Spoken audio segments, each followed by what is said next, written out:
यानो किती दिवस या भेगा पडलेल्या जमिनींमध्ये आम्ही राहणार आहोत. या तप्त वातावरणामध्ये आम्ही, या पापाच्या वातावरणामध्ये, गुलामगिरीमध्ये आम्ही राहणार आहोत. सुकून गेले, हाडं सुकून गेले, रस सुकून गेला, पाणी नाही. आफ्रिकेमध्ये काही देश आहे जिथे खूप उष्णता आहे. असे डबक्यातले गढूळ पाणी देखील वापरून पितात ते, जे आपण वापरणार नाही, भांडे धुवायला बी वापरणार नाही असे पाणी, त्यांना पाणीच नाही. साऊथ आफ्रिकेमध्ये केपटाऊन शहर आहे, त्या शहरातलं तर पाणी संपून गेलं, पाणीच नाही शहरात. आंघोळी तर करायची बोलीच नाही, प्यायलाच पाणी नाही. ती गोष्ट आम्हाला समजेल पाण्याचं महत्त्व काय आहे. सैनिकपूरला देवदयाने भरपूर पाणी आहे, जो बी दिसतो मला पाणीच मारताना दिसतो, आणि इतके आशीर्वाद मिळाले नाही का. पण प्रियांनो, तसेच आशीर्वाद जर पवित्र आत्म्याद्वारे आम्ही प्राप्त केले तर आमच्या आध्यात्मिक जीवन पण किती सुखकर होईल, आमच्या आध्यात्मिक जीवन किती आशीर्वादित होतील. जेव्हा उत्तरेचा वारा जेव्हा आमच्याकडे येईल, त्या वाऱ्यामुळे वनस्पती भूमी उपजविते, पीक उपजविते, सर्वीकडे हिरवगार वातावरण होतं, जे उन्हाने सुकलेलं होतं आता किती छान सगळा गारवा तिथे निर्माण होतो. कशामुळे?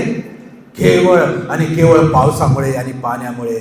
आणि म्हणून उत्तरेचा वारा अतिशय महत्वाचा आहे, जो आम्हाला ताजतवानं करतं आणि जो आम्हाला आनंद देतो.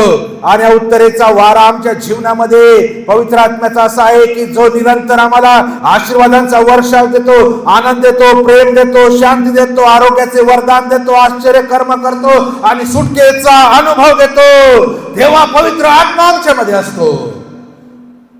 कितीही वाईट परिस्थिती आमच्या सभोवताली असेल, पण आमचे अंतःकरण उत्तरेच्या वाऱ्याने, पवित्र आत्म्याने जेव्हा भरलेले असतात, आम्ही प्रसन्न असतो, आम्ही आशीर्वादित असतो. आता ही सभोवतालची परिस्थिती आमच्या अंतःकरणाची परिस्थिती बदलू शकत नाही, कारण आमच्या अंतःकरणात पवित्र आत्मा आहे. देवाचा आत्मा आमच्या अंतःकरणामध्ये वास करतो. उत्तरेचा वारा आम्ही पाहिला, आम्ही बघतो दक्षिणेचा वारा काय करतो, पवित्र आत्मा. आता उत्तरेचा वारा सर्वांना आशीर्वाद, सर्वांना समाधान, सर्वांना सुख पाहिजे, सर्वांना आनंद पाहिजे, सर्वांना चांगल्या चांगल्या गोष्टी पाहिजे, जे मागितलं ते देवाने द्यायला पाहिजे. हे उत्तरेचा सगळ्यांच्या अपेक्षा आहे. उत्तरेचा वारा पवित्र आत्म्याद्वारे आम्हाला सर्व गोष्टी मिळाव्यात, एकूण एकाला माहिती पाहिजे गोष्ट. आता दक्षिणेचा वारा काय आहे? तर दक्षिणेचा वारा उष्णता घेऊन येतो.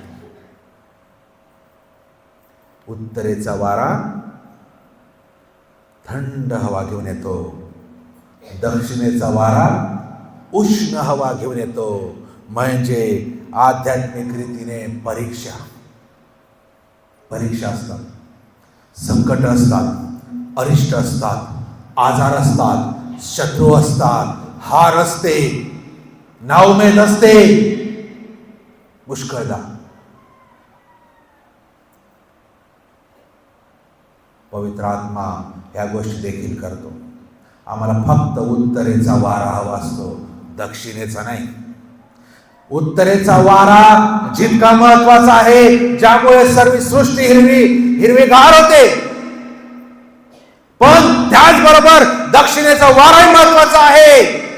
कारण जे उत्तरेच्या वाऱ्यामुळे जी वनस्पती उपजविते आणि त्यानंतर त्याला फुलं येतात, त्या फुलांना फळं येतात, ती फळं नंतर दक्षिणेच्या वाऱ्याने, दक्षिणेकडून जी उष्णता आली त्याच्याने परिपक्व होतात.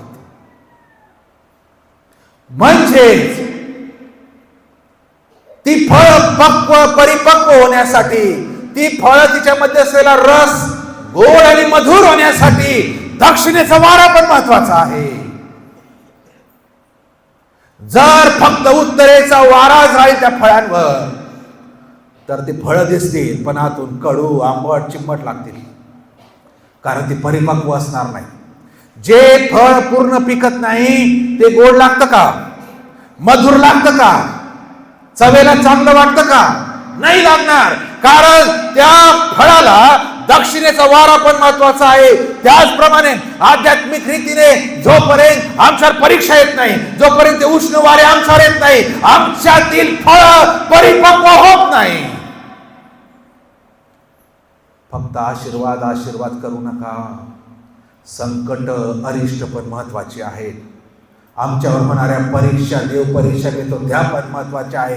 त्या परीक्षांमध्ये आम्हाला तो परिपक्व करतो, त्या परीक्षेमध्ये आम्हाला मॅच्युअर करतो, त्या परीक्षेमध्ये आम्हाला तो दृढ करतो, आमचा विश्वास पक्का करतो. जेव्हा कोणी नाही मला मदत करायला, मला वाटतं मी एकटा आहे, मला वाटतं मला सहाय्य करणारा कोणी नाही, आता माझं कसं होईल, तेव्हा मी फक्त आणि फक्त माझी दृष्टी माझ्या देवावर लावतो. आणि देवाला तेच पाहिजे आहे की मनुष्याचं सहाय्य घेण्यापेक्षा मी ह्या संकटामध्ये, या उष्ण वाऱ्यामध्ये, या दक्षिणेकडून आलेल्या वाऱ्यांमध्ये, या आजारांमध्ये मी माझ्या निर्माणकर्त्याला पाहावं. आणि म्हणून तो या गोष्टी उष्ण वारा दक्षिणेचा पाठवत असतो, ज्यामध्ये मी शिकतो, ज्यामध्ये मी परिपक्व होतो, ज्यामुळे मी रसाळ होतो, ज्यामुळे मी गोड होतो, ज्यामुळे मी मधुर होतो, ज्यामुळे मी नम्र होतो.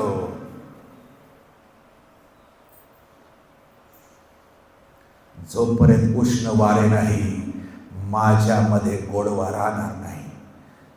फक्त उत्तरेचे वारे घेऊन घेऊन लोक गर्विष्ठ झालेले, माझे माझे आशीर्वाद, माझे असे. पण आम्ही विसरून जातो, दक्षिणेचे वारे देव वाहतो आम्हाला परिपक्व करायला. फक्त आशीर्वाद आशीर्वाद करू नका. पुष्कळ वेळेला देवाने दिलेले आशीर्वाद आमच्यासाठी नाशाचं कारण ठरतात. एकेकाळी काही गोष्टींसाठी मी आशीर्वाद मागत होतो, मग ते आर्थिक असेल, आरोग्य असेल, आणि जेव्हा देवाने मला ते दिले तेव्हा मी देवाला विसरून गेलो.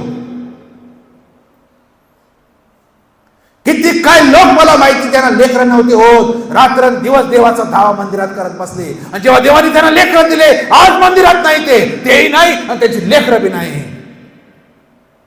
म्हणजे देवाने आशीर्वाद, उत्तरेचे वारे वाहिले आणि तुम्ही त्याला सोडून निघून गेला.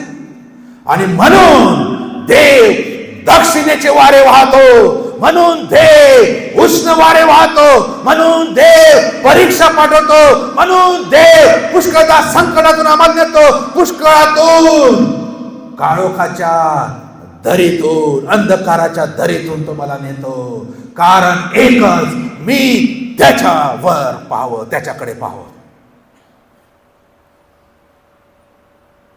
जो फक्त उत्तरेचे वारे अपेक्षित करतो प्रियांनो, तो परिपक्व ख्रिस्ती अजून झालेला नाही.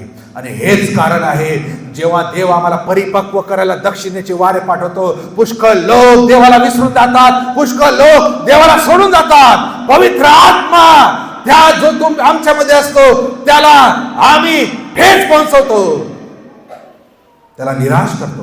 आणि तो आत्मा इतका संवेदनशील आहे, तो बळजबरी करत नाही, तो निघून जातो.